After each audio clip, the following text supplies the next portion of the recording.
मध्य प्रदेश छत्तीसगढ़ निकाय चुनाव की तैयारियों के बीच सियासी शोर अब बुलंद होने लगे हैं। मुद्दे वही हैं, लेकिन चुनाव फिर नया आ गया है। विकास की आस जरूर है, लेकिन वर्षों से बात उस नगर पालिका की जिसके साथ बड़ा पुराना मिथक भी जुड़ा है। आज बात इन्हीं तमाम मुद्दों की, तो चलिए शुरू करते हैं शहर का संग्राम।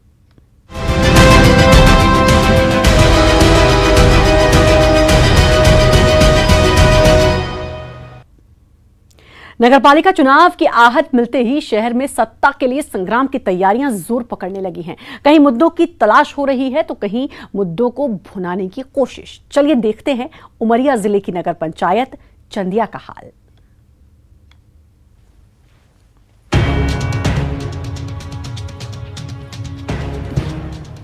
उमरिया का चंदिया शहर जिले का इकलौता शहर है जिसे स्मार्ट सिटी प्रोजेक्ट में शामिल किया गया। लिहाजा शहर को स्मार्ट बनाने की कार्य योजना बनी और उसे अमल में लाने के लिए जोर शोर से सड़क और नालियों के कार्य भी शुरू कर दिए गए। लेकिन दुर्भाग्य है कि आज भी सब कुछ अधूरा पड़ा है। नगरपालिका के चुनाव सामने हैं। स्मार्ट सिटी प्रोजेक्ट का असली मूल्यांकन तो अब होगा, जिसके लिए नेता भी तैयार हैं और उनका होमवर्क भी कंप्लीट हो चुका है।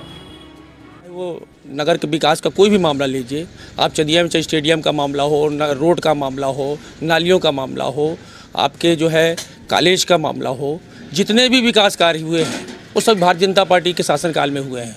और निश्चित तौर पर नगर की जनता जो है भारतीय जनता पार्टी के प्रदेश के मुखिया सम्मानित शिवराज सिंह चौहान पे विश्वास करती है और उन्हीं को देखकर भारतीय जनता पार्टी को वोट देगी और निश्चित तौर पर जो विकास कार्य हुए हैं उस पर मोहर लगेगी और हमारा भारतीय जनता पार्टी का जो प्रत्याशी होगा वो नगर पालिका में जीत के जाएगा।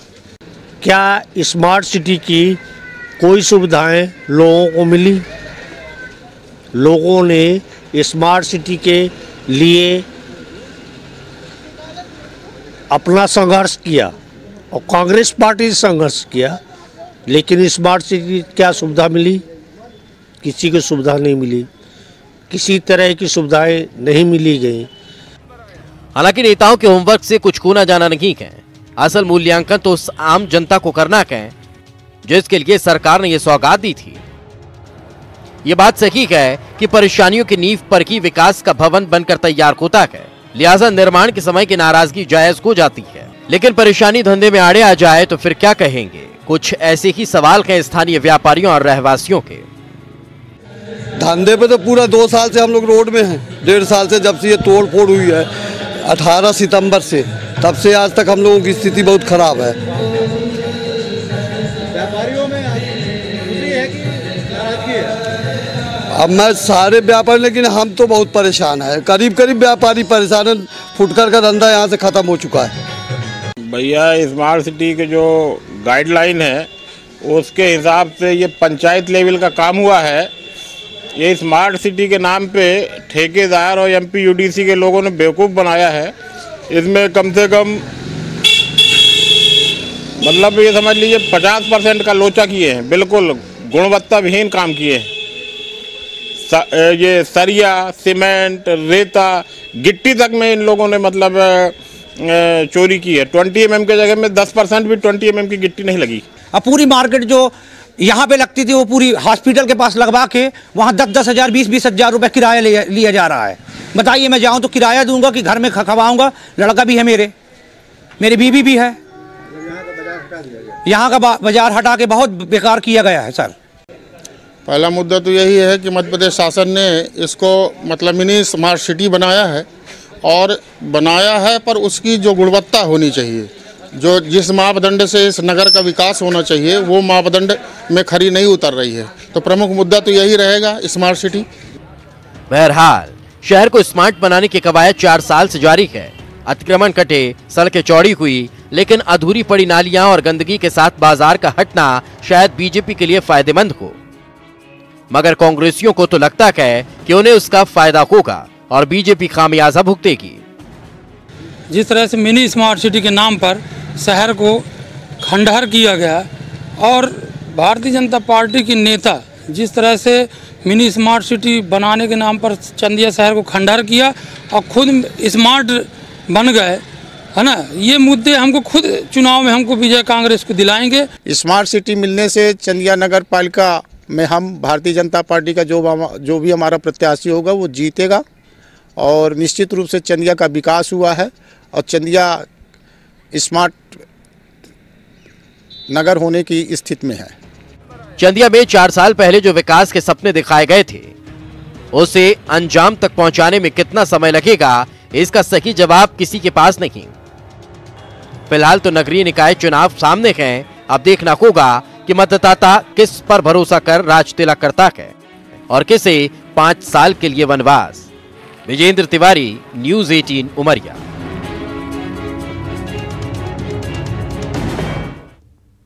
रायसेन जिले के नगर परिषद अब्दुल्लागंज में आज भी लोग सब्जी मार्केट को लेकर परेशान हैं। बारिश के समय में लोगों को कई दिक्कतों का सामना करना पड़ता है। 5 साल का कार्यकाल निकल जाने के बाद भी यहां नेताओं में आपसी मतभेद के कारण काम नहीं हो पाया है।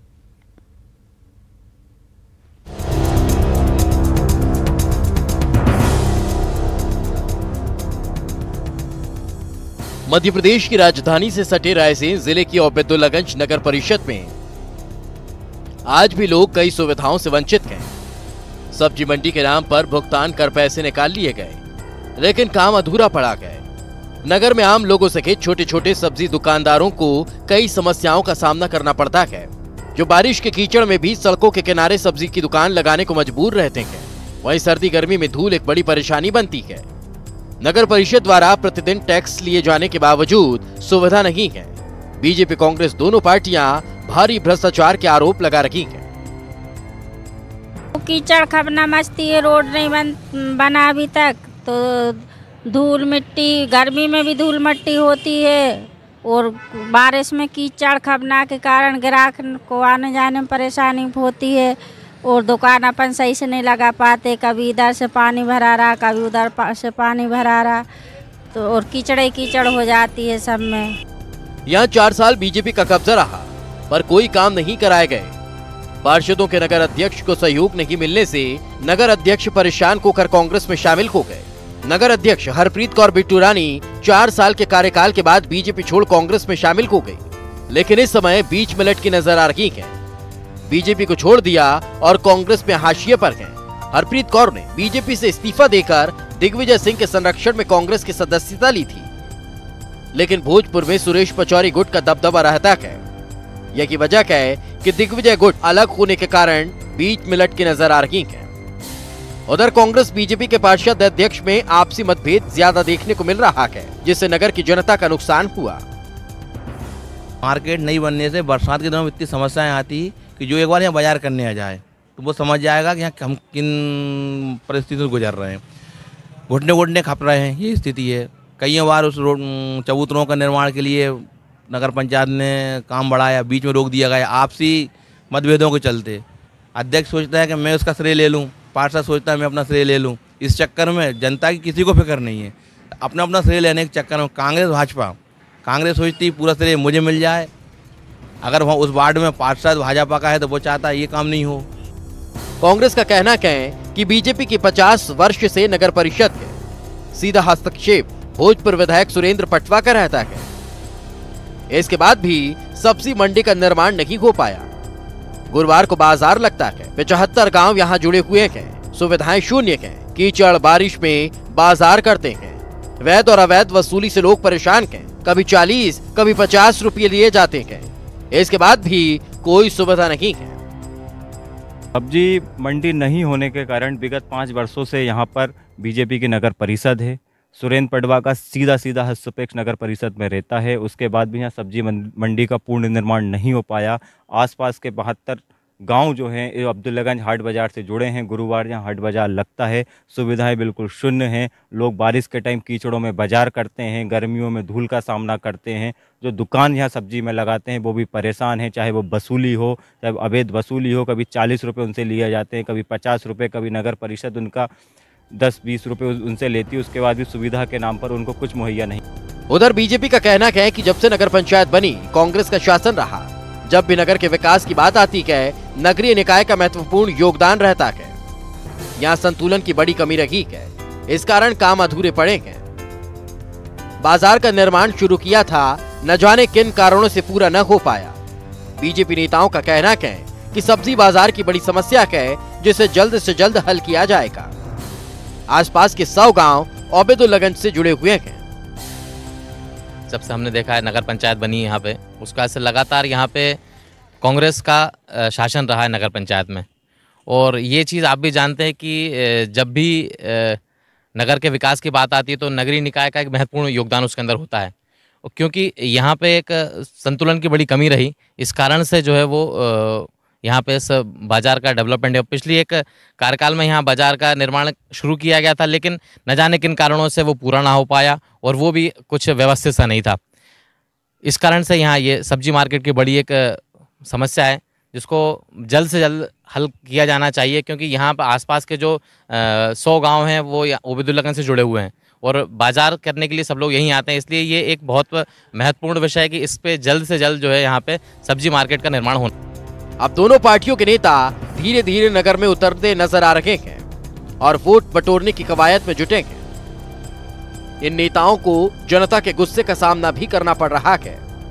यहाँ पार्षद मुख्य रूप से विकास में बाधा बने, ऐसे कई कारणों को लेकर अध्यक्ष पार्टी छोड़कर दूसरी पार्टी में शामिल हो गए। अब इस बार देखना है कि ओबेदुल्लागंज की जनता किस पर भरोसा करती है। देवराज दुबे, न्यूज़ 18 रायसेन।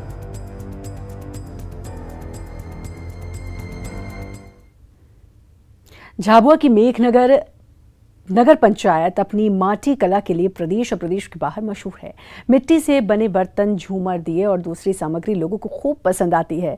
देश भर में मेघनगर को माटी कला के जरिए लोकप्रिय करने वाले लोग सरकारी सुविधाओं और बुनियादी जरूरतों की राह देख रहे हैं।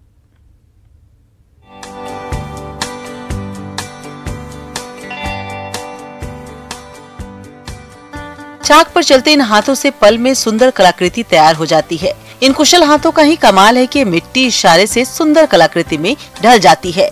घरों की सुंदरता बढ़ाने वाले रंग बिरंगी ये झूमर मिट्टी के बने हैं, जो यहाँ से गुजरते लोगों को खूब पसंद आते हैं। कोई भी मिट्टी से बनी इस कलाकारी के जादू से बच नहीं पाता है। मेघनगर में प्रजापति समाज के लोगों ने माटी कला के जरिए मेघनगर को अलग पहचान दिलाई है। यहाँ बनने वाले झूमर, मिट्टी के बर्तन, मटके, पक्षियों के पानी के लिए बर्तन प्रदेश ही नहीं देश के दूसरे राज्यों में भी काफी मशहूर है।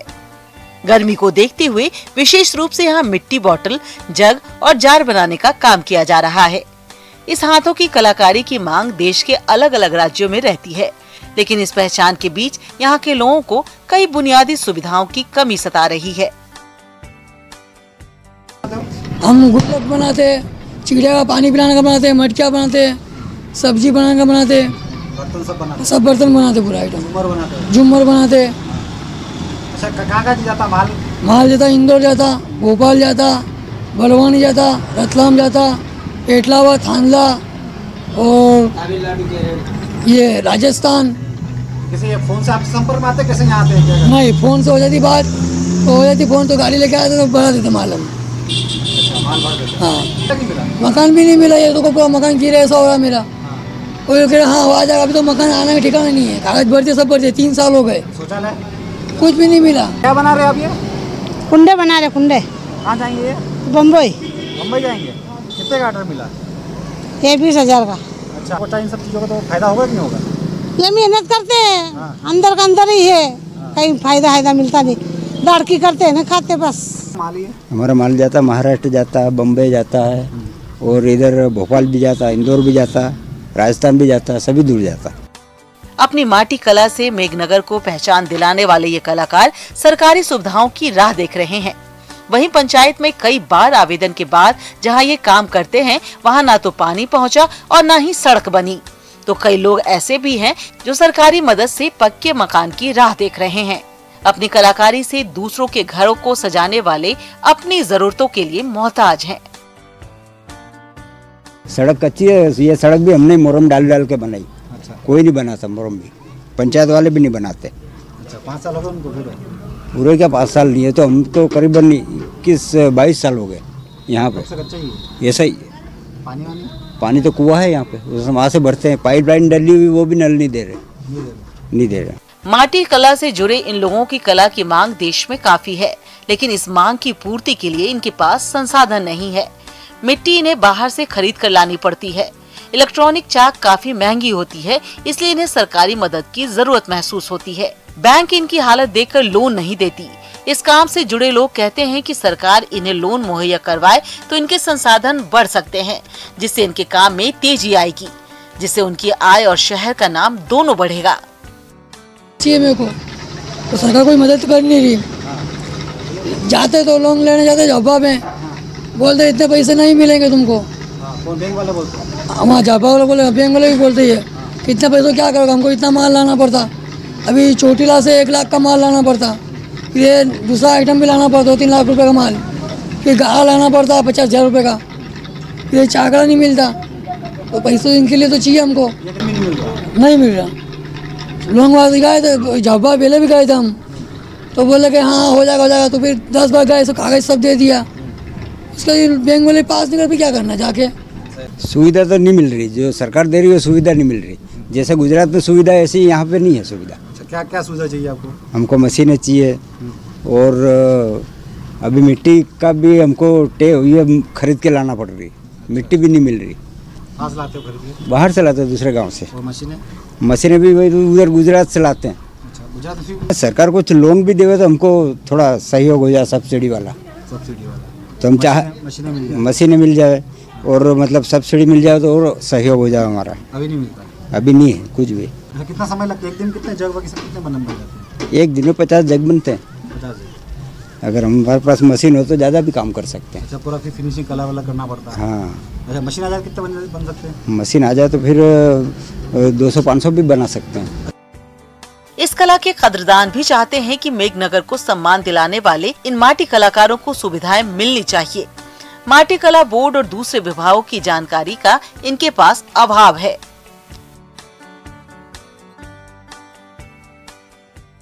मेघनगर के लिए बड़ा ही गर्व का विषय है कि मेघनगर में माटी कला के संबंध में इस तरह के यहाँ पर जो प्रजापति समाज है वो यहाँ पर अपने हस्त कला के माध्यम से जिस तरह के माटी के बर्तनों का निर्माण कर रहे हैं उसकी प्रसिद्धि राजस्थान से लगाकर गुजरात और मध्य प्रदेश तक है। यहाँ के कलाकार थोड़े से अभाव में काम कर रहे हैं, इनको कुछ सुविधाएं अगर सरकार की तरफ से और मिल जाती है तो वो लगातार इसमें आगे बड़ा नाम कमा सकते हैं। औद्योगिक क्षेत्र में लगातार ये ज़मीन की मांग कर रहे हैं कि इन्हें ज़मीन अलाट हो जाए। उस दिशा में अगर प्रशासन सोचेगा और उस शासन इसके लिए कुछ प्रयास करेगा तो इनके लिए सुविधा जितनी उपलब्ध करवाएंगे तो ये कला आगे की ओर बढ़ेगी। नगर पंचायत चुनाव सिर पर है। मिट्टी से जुड़े इन कलाकारों को नई परिषद से काफी उम्मीदें हैं। सड़क पानी तो चाहिए ही, साथ ही एक स्थान भी ये लोग चाहते हैं जहां अपने इस काम को ये लोग और बेहतर तरीके से कर पाएं। पिछली नगर परिषद इनकी उम्मीदों पर खड़ी नहीं उतरी, लेकिन नई से इन्हें काफी उम्मीदें हैं। झाबुआ से न्यूज़ 18 के लिए वीरेंद्र सिंह राठौर की रिपोर्ट। ब्रेक के बाद एक बार फिर से आपका स्वागत है और बड़ी खबर कटनी से, जहां मालगाड़ी दुर्घटनाग्रस्त हो गई। मालगाड़ी के 6 कैप्सूल लाइन से उतरकर हाई टेंशन इलेक्ट्रॉनिक खंभे में जा टकराए। हादसे के बाद अफरा तफरी मच गई। जानकारी मिलने के बाद विभाग के अधिकारी कर्मचारी मौके पर पहुंचे और सुधार कार्य अब शुरू किया गया। तो कटनी में मालगाड़ी दुर्घटनाग्रस्त हुई। 6 कैप्सूल पटरी से उतरे और खंभे से जा टकराए। उसके बाद वहां पर अधिकारी और कर्मचारी विभाग के मौके पर पहुंचे, सुधार काम शुरू किया गया। बड़ी खबर इस वक्त की कटनी से, जहां पर मालगाड़ी दुर्घटनाग्रस्त 6 कैप्सूल पटरी से उतरे और इलेक्ट्रॉनिक खंभे से जा टकराए। फिलहाल वहां पर अधिकारी कर्मचारी मौजूद हैं और सुधार और कार्य वहां पर शुरू किया गया है। बड़ी खबर इस वक्त की आपको बता दें कटनी से। ज्यादा जानकारी के लिए प्रभाकर का रुख करते हैं। हमारे संवाददाता प्रभाकर जुड़ चुके हैं। प्रभाकर, जरा बताएंगे अभी क्या कुछ हालात हैं वहाँ के? देखिए शैलजा, अभी तक जो वर्तमान में हालात परिस्थिति बनी हुई है, 3 कैप्सूल बोगियों को वहां से मौके से निकाल लिया गया है और 3 को हटाने का प्रयास किया जा रहा है। पूरे मामले की बात करें तो ये अभी फिलहाल स्पष्ट नहीं हो पाया है कि ये कैप्सूल जो मालगाड़ी थी ये बैक कैसे हो गई है। और इस घटना में जो हमें लोगों ने बताया वहां पर कि कैप्सूल वाहन अचानक ट्रेन अचानक बैक होना शुरू हो गई और जिसके चलते यह बैक होते हुए हाई टेंशन लाइन से टकराई। उससे पहले पटरी से उतर गई और साइड जो पटरियां बनी रहती है उसमें जाके लग गई। गनीमत ये रही कि जो हाई टेंशन लाइन थी वो टूटी। किसी तरह का नुकसान तो नहीं, जानमाल का कोई नुकसान तो नहीं? जी सर, इसमें किसी प्रकार को किसी की जान वगैरह तो नहीं गई है, पर यह है कि जो कटनी से शहडोल रेलवे खंड का मार्ग है वो थोड़ा इस घटना से प्रभावित हुआ है। बाकी रेलवे के अधिकारी व कर्मचारी इस रूट को दोबारा चालू करने के प्रयास में लगे हुए हैं। जी, मौके पर कौन कौन मौजूद प्रभाकर? देखिए, आरपीएफ समेत जीआरपी और रेलवे के जो भी कटनी डिवीजन के अधिकारी हैं, और साथ ही जो जानकारी स्पष्ट हो पाई है कि जबलपुर पश्चिम मध्य रेलवे के जबलपुर मुख्यालय से भी अधिकारी मौके पर आ गए हैं। उनके द्वारा पहले प्राथमिकता तो ये बताई जा रही है कि पहले बोगी जो कैप्सूल बोगी है उनको हटाने का प्रयास किया जाए, और बाद में इस घटना कैसे हुई है इस बात का फिर ये जांच की जाएगी, और उसके बाद ये पूरे मामले का खुलासा हो पाएगा। प्रत्यक्षदर्शी उस समय वहां मौजूद थे जिनसे पता चल पाया हो कि आखिर ये कैसे हुआ?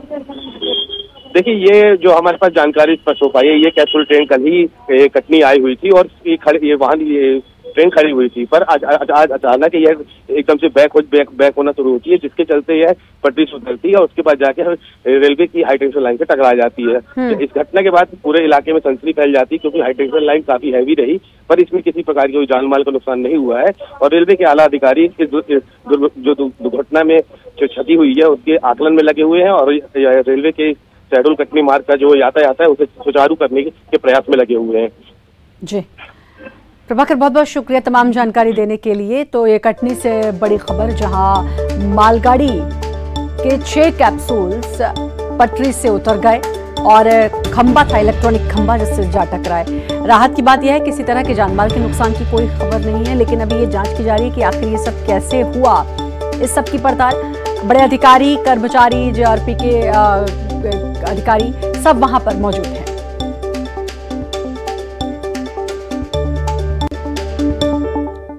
और इसी के साथ फिलहाल इस बुलेटिन में इतना ही, लेकिन बाकी खबरों के लगातार बने रहिए न्यूज़ 18 मध्य प्रदेश छत्तीसगढ़ के साथ।